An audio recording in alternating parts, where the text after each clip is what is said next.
रायगड जिल्हा पोलीस मुख्यालयाच्या आवारात काल झालेल्या बाईकच्या स्फोटाचं गूढ उकललंय। हा स्फोट पोलीस कर्मचारी नितेश पाटील यांची हत्या करण्यासाठी दुसऱ्या पोलीस कर्मचाऱ्यांना घडवून आणल्याची धक्कादायक माहिती समोर आली आहे। निकेश आणि आरोपी पोलीस कर्मचारी या दोघांचे एकाच महिला पोलीस कर्मचाऱ्याशी अनैतिक संबंध होते। त्यावरून दोघांमध्ये अनेकदा वाद होत असत। प्रल्हाद पाटीलने नितेशच्या मोटरसायकलचा स्पार्क प्लग काढून त्याला तारेनं स्फोटकं जोडली। नितेशने गाडी सुरू करताच या स्फोटकांचा स्फोट झाला। नितेश पाटील हे गंभीर जखमी झाले होते। त्यांच्यावर कामोठ्यातल्या एमजीएम रुग्णालयात उपचार सुरू होते, मात्र उपचारादरम्यान त्यांचा मृत्यू झाला।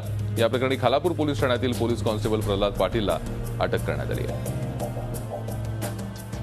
ह्या दोन्ही पोलीस कर्मचारी यांची एक महिला कर्मचारी सोबत जवळचे संबंध असल्यामुळे ह्या दोन्ही कर्मचाऱ्याचे जे आहे नेहमी भांडण होत राहत होती आणि या भांडणाचा राग म्हणून त्यांनी आरोपी यांनी जे वरील मयत आहे त्यांच्यावर असा प्लॅनिंग करून कट रचला होता।